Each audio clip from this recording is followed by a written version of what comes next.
찬양대에 감사하고 일찍 나와서 전득대까지 연습하고 수고하시는 그 봉사가 하나님의 여러분들께 원합니다. 우리 새로 나오신 김훈수 성도님 어디 계십니까? 계십니까? 또 한 분 윤필여 성도님 계시면 일어서 주시죠. 그렇군요. 두 분이 등록을 하셨는데 오늘 소개하더니 안 계십니다. 여러분들 이분들 위해서 언제든지 기도하시고 우리에게 한 시설되고 한 가족된 여러분들이 편안한 신앙생활을 할 수 있도록 여러분들께서 많이 기도하시고 도와주시기 바랍니다. 한 여행자가 사막을 여행을 했습니다. 정말 사막 폭풍이 치고 춥고 덥고, 그래서 사막을 가로지르는 여행을 끝난 다음에 목적지에 도착했을 때 사람들이 물었습니다. 얼마나 힘드셨습니까? 어디가 가장 힘들고 괴로우셨습니까? 그랬더니 그 나그네가 하는 말이 사막 폭풍도 힘들지 않았습니다. 그리고 추위도 더위도 견딜 수 있었는데 정말 힘든 것은 내 구두 속에, 신발 속에 들어와 있는 모래알이었습니다.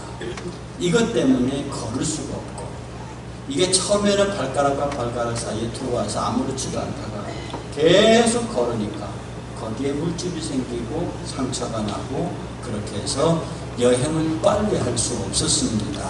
그렇게 이야기를 했다고 하죠. 실제로 우리들의 삶 속에서 인생을 이렇게 돌이켜보면 우리를 넘어지게 하고 우리를 아프게 하고 우리를 실패하게 하는 것이 대단한 것으로 그렇게 되지 않습니다. 세계 1, 2차 대전도 아주 사소한 오해와 갈등에서 사건에서 일어난 것이고요. 우리 주변에 정말 부부가 헤어지고 이런 일들을 보면 정말 크고 대단한 일이 있으라기보다는 아주 작고 사소한 감정 갈등에서 그런 일이 일어난다고 하는 것입니다. 여러분, 오늘 본문의 내용을 너무도 잘 알고 있습니다.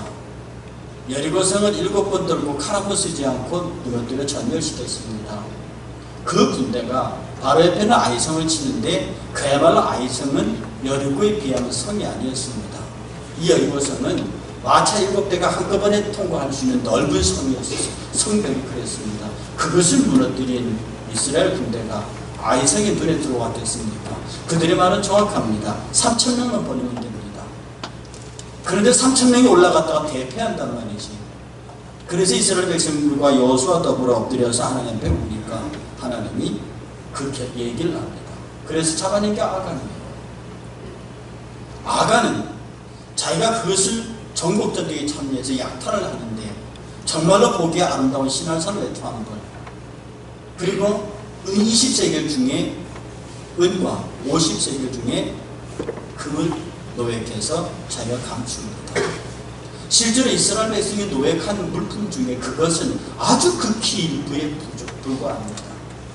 그것 때문에 이스라엘 백성의 대군이 패배한다고는 누구도, 그것을 훔친 아간조차도 그렇게 생각하지 않았을 겁니다.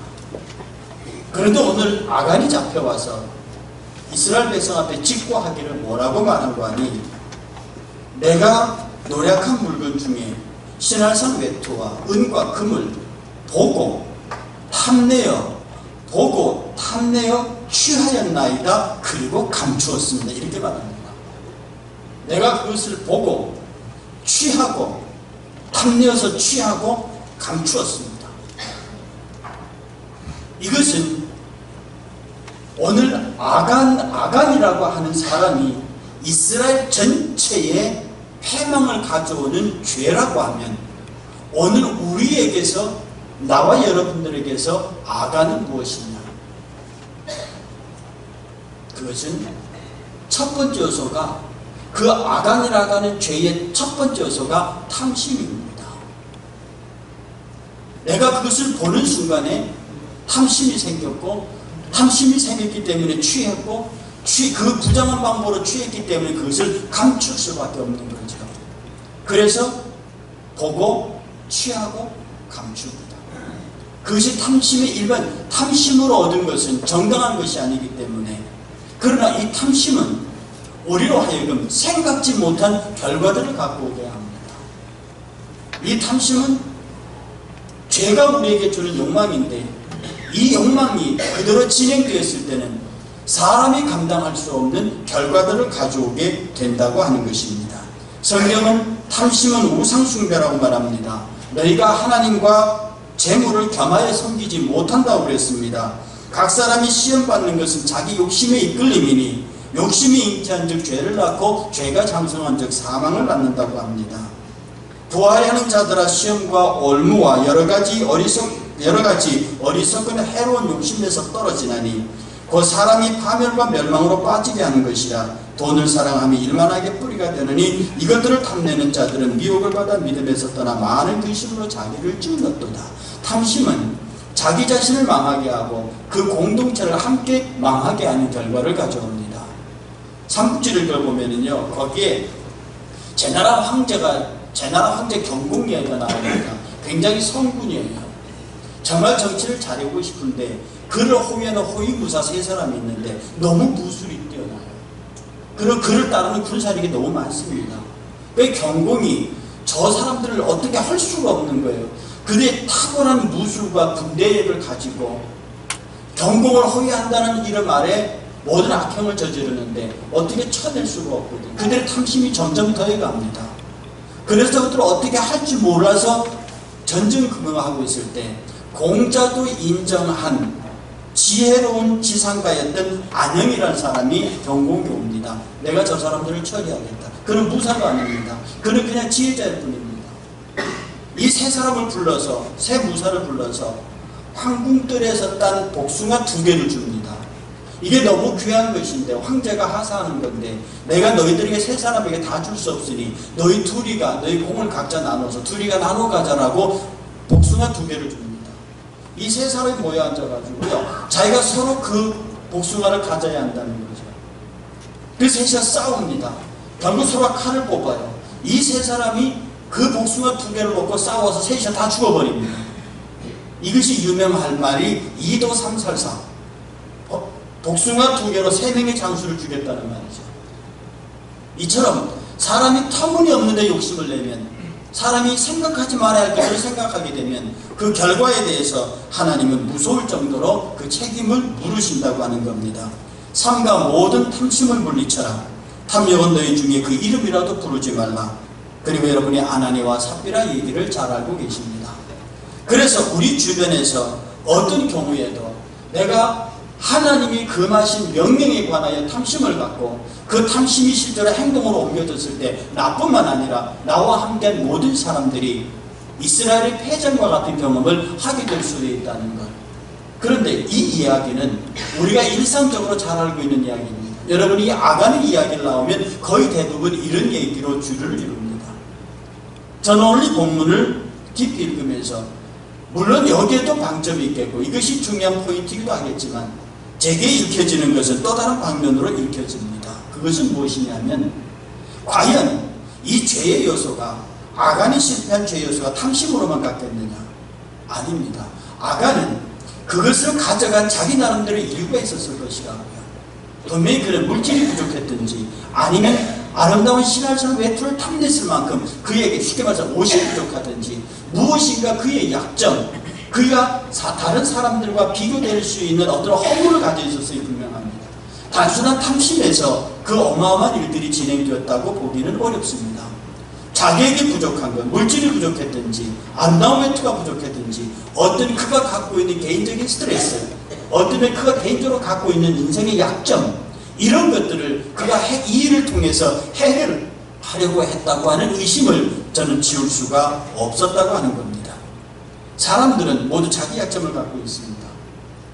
사람들은 자기 스스로 생각하기를 나는 이것이 부족하고 나는 이것이 약점이고 나는 이것이 모자른다고. 그런데 이것을 채우는 방법인 정상적으로 자기의 약점을 커버하지 않습니다. 정상적으로 자기의 부족을 채우지 않는다고요. 이것은 부족하고 나의 허물이기 때문에 바깥으로 드러내기를 두려워합니다. 그리고 남이 알지 못하는 암암리의 방법으로 이것을 채우기를 원한다는 뜻이죠. 아간이 그렇게 했던 것 같습니다. 여러분 스스로도 가만히 생각해 보면 여러분이 남과 비교해서 여러분이 갖고 있는 핸디캡이 있습니다. 사람들은 두려움을 갖습니다. 두려움이 뭐냐? 그 핸디캡의 결과입니다. 힘이 약한 사람, 싸움을 잘 못하는 사람은 어두움에 대한 두려움이 있습니다. 돈이 없는 사람은 물질에 대한 두려움이 있습니다. 공부를 못하는 사람은 시험에 대한 두려움이 있습니다. 어쨌든 내가 어떤 두려움을 갖고 있고 공포를 갖고 있고 그것에 대해서 신경질적인 반응을 낸다고 하는 것은 상대적으로 그것이 내게 부족하다는 뜻입니다. 그리고 이것을 채우는 방법을 정상적인 방법으로나 그런 것들을 하지 아니하고 남을 아프게 한다든지 비정상적인 방법으로 이것을 채우려고 합니다. 그래서 남에게 상처를 주기도 하고요. 그래서 남에게 어떤 것들을 내가 가지고 있는 상처를 내서 남을 해롭게 하고 남을 아프게 함으로 오히려 그것을 내가 문제를 해결해가는 행복감을 느끼는 경우를 종종 보게 되는 겁니다. 제가 알고 있는 괜찮은 교회였습니다. 크지는 않은 교회입니다만 상당히 500명의 행복한 교회입니다. 그런데 그 교회에서 권사님 두 분이 너무나 사이가 좋은 진짜 자매 같은 권사님이 있었습니다. 두 분이 아주 붙어다닌 겁니다. 그런데 교회가 그 두 분들에 인해서 교회가 완전히 난리가 나서 결국 교회가 문 닫기 직전까지 가도록 싸우는 일이 일어났습니다. 그게 왜 그런 줄 압니까? 하루는 한 권사님이 저녁 예배 때 기도를 맡았습니다. 그래서 기도 내용이 은혜로웠죠. 그래서 기도하는 친구 권사님이 주여 했습니다. 근데 그 주여 했는 끝에다가 기도하는 권사님이 의도한 건 절대로 아니었겠죠. 주여 주여 하는 자마다 다 천국에 들어갈 것이 아니요 이랬습니다. 그랬더니 주여 했던 그 권사님이 팍 마음에 상처를 받은 거예요. 그리고 기도가 끝났습니다. 그래서 나 좀 보지. 너 왜 그랬냐? 내가 주여 했는데 주여 주여. 나 그랬냐? 몰랐다. 아니 네가 의도를 가지고 그랬다. 나 그런 의도 한 거 없다. 둘이서 말싸움이 붙었습니다. 거기서 끝났으면 좋은데 이게 억울하다고 옆에 권사 되고 옆에 권사니까 원래 걔가 그런 게 있어 너한테. 그러고 이러다가 원래 걔가 너한테 감정이 있었던 거야. 이래가면서 편이 갈리더니 급기야 권사님끼리 싸움이 붙고 그것이 여러분 말이 됩니까? 말이 됩니까? 그런데 이 말이 안 되는 이 작은 것 하나가 충분히 이해하고 넘어갈 수 있는 이 말 한마디가 교회를 사단낼 정도로 끌고 가버리는 아픈 대화가 될 수 있다고 하는 거죠. 거기에는 무엇이 있느냐? 어떤 사람이 나에게 무슨 말을 하면 그것이 내게 상처가 될 이것을 막아내기 위해서 힘다다가 그것이 정말 믿었던 사람으로부터 힘을 받으면 그것에 콱 상처를 받아서 즉각적으로 반응해버리고 그에게 내 하고 싶은 얘기를 다 해야만 문제를 풀리는 그 약점이 드러나고 있다고 하는 것입니다. 여러분, 상한 감정은 나를 망칩니다. 우리가 어떤 말을 하든지 어떤 행동을 하든지 큰 배를 침몰시키는 것은 부딪혀서 그게 아닙니다. 여러분이 타이타닉호의 침몰의 이유가 타이타닉호를 끌고 가는 나침판 속에 쇠조각 하나 들어가서 그랬다는 걸 아닙니까? 나침판 속에 쇠조각이 들어가는 순간에 그 방향이 틀리고 그 나침판이 인도하는 대로 정확히 해도를 따라갔지만 그것은 암초에 부딪히도록 되어 있는 겁니다. 그 작은 쇠조각 하나가 그 거대한 배를 무너뜨린다고요. 오늘 우리가 삶을 살면서 여러분이 듣기 싫은 얘기가 얼마나 많이 듣습니까? 여러분이 외모에 대한 얘기를 하면 즉각적으로 반응하지 않습니까? 여러분의 학벌에 대한 얘기를 하면 즉각적으로 반응하지 않습니까? 누가 여러분의 자녀를 흉보거나 자녀에 대해서 험담하면 그게 용서가 됩니까? 여러분이 하고 있는 일이 옳다고 정의롭다고 생각했는데 그것을 비난하면 그걸 가만히 내버려 둡니까? 이것을 참지 못하고 이것을 견디지 못하고 이것을 스스로 자기의 약점을 공격해오고 자기의 아픈 부분을 건드릴 때에 참지 못하는 인간의 이러한 속성, 이것이 어떤 면에서 탐심에 걸맞을 수 있는, 탐심과 거의 맞설 수 있는, 탐심은 바깥으로 드러나서 이것이 어떤 일을 만들어내지만 이 자기 자신에 대한 자기 비하, 나의 스트레스, 나의 약점은 스스로 극복해야 하는 것입니다. 이것을 극복하기 위해서 다른 것으로 채우고 이것을 극복하기 위해서 다른 사람에게 험한 말과 아픈 말을 해서 그것으로 문제를 일으킨다면 그것은 우리에게서 진실로 아름다운 삶을 살 수 없게 만드는 것입니다. 버스 운전사의 딸이었던 미국의 유명한 그 가수 캐슬리라는 가수가 있습니다. 아버지가 버스 운전사예요. 그런데 노래는 기가 막히게 잘하는데 이 입이 밖으로 튀어나 돌출된 입이에요. 특히 뻐드렁니가 흉할 정도로 튀어나와 있습니다. 근데 워낙 성량이 좋고 음성이 좋으니까 노래만 들으면 사람들이 감동을 하는데 얼굴을 보면 힘들어한다는 겁니다. 그래서 이 가수가 늘 노래를 부를 때 이 이빨이 드러나지 않도록 이를 오므려갖고 노래를 했죠. 그러니 소리가 제대로 날 리가 없고, 그리고 그것을 듣는 사람도 탁 터져야 할 부분에 터지지 않으니까 답답한 거죠. 근데 유명한 음악평론가 한 사람이 그 캐슬리를 찾아와서, 캐슬리야, 그렇게 하지 마라. 지금 이 청중들이 듣고 싶어하는 것은 당신의 목소리다. 당신의 가슴 속에 터져나오는 그 정말로 사람이 심장을 흔들 것 같은 그 목소리를 듣고 싶어하는 것이지, 그 목소리가 왜 당신의 이빨에 그 뻐드렁니에 상처받아서 못하는 것이냐. 괜찮다. 그냥 내질러. 거기에 용기를 얻은 캐슬리가 그냥 내질렀다는 거 아닙니까? 그 노래를 듣는 사람들이 감동합니다. 그 노래에 웁니다. 우선 외모를 한 번 보면 그것은 끝이지만 그 노래는 2, 3분 동안은 계속 그들의 가슴을 두들깁니다. 그때부터 그가 일약 스타에 올라가지요.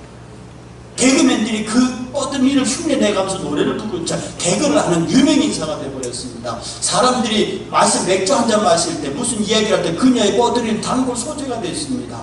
그 소전이가 뭐냐면, 어떻게 그 여자가 뻐덩이가 생길 수 있어, 이렇게 말하는 게 아니라, 야, 그 여자 그런 외모에도 불구하고 그렇게 노래를 잘해, 그럼에도 불구하고 그렇게 잘해, 이렇게 바뀌기 시작했습니다.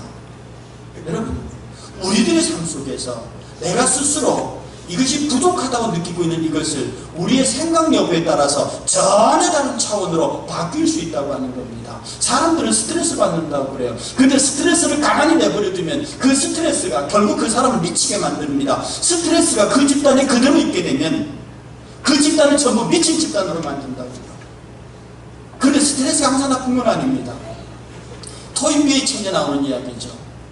하루는 청어잡이들이 대양에서 청어를 잡아오는데 다 모든 청어들의 성질이 급해갖고 잡히면 거의 다 죽어버려요. 그러니까 잡아오면 거의 죽은 청어를 잡아오는데 어떤 사람 오빠 하나는 유일하게 쌩쌩하게 살아있는 청어를 가득 잡아온단 말입니다.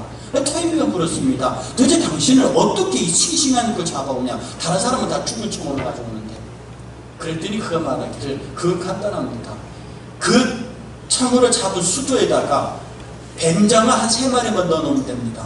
아니, 뱀장어 청어 잡아먹잖아. 그 뱀장어가 기껏 먹어봐야 2-3마리밖에 못 먹습니다. 그런데 나머지 청어들은 살라고, 그 뱀장어를 피해서 살라고 그 수조로 돌아다니다가 배가 항구 들어올 때까지 다 살아있다는 겁니다. 청어에게서 뱀장어는 무지막지한 스트레스죠. 그런데 그 스트레스 때문에 그 스트레스를 피하여 쫓아다니다 보니까 항구에 들어올 때까지 살아있다는 겁니다. 우리는 스트레스 그 자체에 묻히면 죽습니다. 스트레스가 심하면 미친다 이 말입니다. 그러나 스트레스가 되지 않도록 오히려 그것이 내 삶의 여유가 될 수 있도록 그렇게 만들어내는 나의 지극한 어떤 방법과 발상의 전환을 가져오면 우리는 그 스트레스에 승리할 수 있다는 뜻입니다. 그게 대표적인 사람이 엘리야입니다. 엘리야가 기송강가에서 갈멜산 꼭대기에서 승리한 850명의 바알과 아세라 사이를 끌어다가 전부 죽였습니다. 이 소식을 이세벨이 들었다고요. 이세벨이 퉁치내고 내가 내일 저녁쯤에 너도 저 사람 중에 하나처럼 만들 것이라고 주입에다 선포를 했습니다. 도망갔습니다. 거기 있으면 죽죠. 호렙산으로 도망을 가는데 자기가 생각하니까 자기도 깝깝하거든요. 차라리 죽어버리겠다. 그리고 로뎀나무 밑에 누워버립니다. 지금 많은 사람들이 로뎀나무가 뭐 이렇게 쉬는 나무, 뭐 거기에 행복한 나무 그래가지고 로뎀나무 복지재단도 있고요. 로뎀나무라는 카페도 있습니다. 그런데 로뎀나무의 이름의 뜻이 시궁창입니다. 로뎀나무의 이름의 뜻이 시궁창이고요. 그게 우리나라 말하면 백사리 나무입니다. 이게 그늘이 지지 않아요. 그냥 곧잘 올라가고 그 잘라서 빗자루 만드는 나무거든요. 그러니까 이 나무의 별명이 자살나무입니다. 그런데 화력이 좋아가지고 그걸 불질러 놓으면 그 나무가 산위를 타는데요. 그러니까 화력은 좋은데다가 이게 쓰레기 나무, 그리고 이 사람들이 광야를 행진하다가 걸어가다가 정말 죽게 생겼으면 그 나무 밑에 가서 누워버린대. 그러면 그게 죽는답니다. 그 35도 40도 뜨거운 태양 밑에. 그래서 엘리야도 성경대자 죽겠다고 로뎀나무 같은 누워버리는 겁니다. 이세벨은 그에게 얼마나 큰 스트레스입니까? 아합이 그에게 얼마나 큰 스트레스고 그를 피하여 저기 호렙산까지 가는 그에게 그게 얼마나 죽을 지경이겠습니까? 그러니 이거 그냥 내가 로뎀나무 밑에서 죽어버리겠다는 겁니다. 그런데 그 로뎀나무로 하나님의 천사가 찾아와요. 그 로뎀나무에서 하나님의 천사가 떡과 물을 줍니다. 처음에 줘요. 먹고 또 부어버립니다. 그래도 죽겠다는 거거든요. 그러니까 천사가 깨웁니다. 더 먹어. 그래서 두 번째 그것을 먹고 힘을 내서 그 힘으로 40주야를 걸어서 호렙산까지 갑니다. 로뎀나무, 그야말로 시궁창 쓰레기 나무고 자살나무지만 거기에 내가 죽겠다고 누워버리겠지만 거기에 주의 영이 찾아오면, 거기에 우리 하나님이 찾아오면 그곳이 40주야를 걸어갈 수 있는 힘을 얻을 수 있는 곳이 될 수 있다는 겁니다. 우리는 그렇게 살아야 하는 것이에요. 여러분이 스스로 그런 것에 의해서 거기에 함몰되어버리고 나는 그런 사람이야, 나는 약한 사람이야, 나는 모자란 사람, 나는 못생긴 사람이야, 이렇게 하면 그것이 곧 아간의 범죄와 같은 것입니다. 아간이 탐심을 낸 것도 그렇지만 아간이 그 자체가 가지고 있는 못된 습성, 못된 성격, 자기 부족, 이런 것들을 죄악으로 바꾸지 아니하고 그것이 하나님 앞에 나와서 새로운 승리의 모습으로 바꾸지 아니하고 그걸 채우려고 엉뚱한 것을 훔쳤을 때 탐심의 죄가 발동해버리지만, 저를 포함해서 저와 여러분들이 다 성격상 결함을 가지고 있습니다. 여기서 있는 이 사람 성자 아닙니다. 여러분 앞에 있는 저와 여러분들 다 육체적으로, 정신적으로, 정서적으로 결함을 가진 사람들입니다. 그래서 우리가 예수가 필요하고요, 그래서 우리가 신앙생활이 필요한 사람입니다. 그러니 이러한 부족한 사람들, 죄 많은 사람들이 모여있기 때문에 우리는 서로 격려하고 서로 축복하고 그 말에 대해서 상처받지 않도록 하고, 할 수 있으면 말에 상처를 주지 아니하려고 하는, 거대한 고목이 쓰러지는 것은 태풍 불어 벼락마다 쓰러지는 경우는 거의 없다고 합니다. 겨우 그 밑에 딱정벌레가 그것을 먹어서 뿌리째 그것을 동여버리기 때문에 비 오고 바람 불어서 넘어지는 것입니다. 오늘 여러분의 인생을 갉아먹고 있는 딱정벌레가 어떤 것입니까? 그 알량한 자존심, 그 알량한 자기 체면, 그 알량한 자기 생각, 이것들이 도전받고 상처받으면 그걸 견디지 못해서 어떻게든 그것을 방어해 보려고 노력하는 그런 자기 초라함에서 벗어나서 그것을 인정하고, 나는 성격적인 이런 결함을 가졌습니다, 나는 이게 부족합니다, 그렇습니다. 그럼에도 불구하고 내가 로뎀나무 같은 곳에 있음에도 불구하고 로뎀나무에 찾아오시는 주님, 내가 사망이 엄침한 골짜기에 있으나 그곳에 주께서 나와 함께 하시면 내가 그 어떤 것으로부터 안전하겠다고 하는 다윗의 고백, 이런 것이 우리에게 있어야 하지 않습니까? 오늘 여러분들 이 본문을 말씀을 통해서 그냥 아간, 그가 가지고 있는 탐심, 여기에 주목하지 마시고 한 번을 더 열고 나서 그 탐심을 일으킨 근거가 어디 있느냐, 아간의 부족, 아간의 허물, 아간의 자기 어떤 그런 것들을 채워보고자 하는 그 방법이 비열한 방법, 훔치는 방법, 그래서 감춰놓는 그런 방법이 아니라 아예 나는 이런 사람이라고, 아예 나는 이렇게 부족한 사람이라고 아예 로뎀나무 밑에 두어버리면, 엘리야처럼 그렇게 두어버리면, 바로 그곳에 내가 숨기지 아니하고 주님 앞에 누워버리면, 감추지 아니하고 그 앞에 내어놓으면, 어떤 것도 그냥 따지지 아니하고 주님 앞에 던져버리면, 그 앞에 내가 내려놓으면 그는 나의 모든 것을 받으시고 나 모든 것을 책임지시고 내게 떡과 물을 주시고, 내가 한 번 먹고 싫다고 말해도 두 번, 세 번 주셔서 그 힘으로 호렙산까지 갈 수 있는 은혜를 주신다는 겁니다. 여러분에게서 아간의 죄를 잡아내시길 바랍니다. 아간의 죄를 이기셔야 합니다. 탐심, 이런 겉으로 나온 것은 물론이고 그 탐심 배후에 숨어있는 여러분 스스로를 나약하게 만들고, 여러분 스스로를 초라하게 만들고, 여러분 스스로를 비참하게 만들고 있는 그런 못난 생각들, 못난 판단들, 못난 성격들, 그 다 주님 앞에 그대로 인정하고 하나님 앞에 내어놓는 엘리야의 로뎀나무의 승리가 아간의 실패를 극복하는 저와 여러분 되시기를 주의 이름으로 축복합니다. 기도하겠습니다. 하나님, 우리가 로뎀나무 아래 누워있기를 원합니다. 아버지 하나님, 비록 그것이 내가 모든 것이 절망하고 나는 여기서 죽어버리겠다고 그렇게 말했으나 그 로뎀나무 아래로 찾아오시는 주님의 손길을 느낄 수 있도록 도와주옵소서. 아버지 하나님, 아간이 그것을 탐내었던 것은 단순히 그것을 탐내는 것이 아니라 그 속에 있는 탐심, 자기에게 부족한 것, 자기의 허물, 자기의 모자라는 것을 그런 방법으로 채워보고자 했던 그의 마음을 우리가 깨닫게 하시고 우리가 그런 실수를 범하지 아니하도록 저희들을 도와주시기를 원합니다. 오늘도 우리를 향하시는 하나님의 은혜와 사랑에 감사하고 끝까지 이런 마음으로 주의 이름으로 승리하는 저희들이 되게 하여 주시옵소서. 감사하고 예수님의 이름으로 기도하옵나이다. 아멘.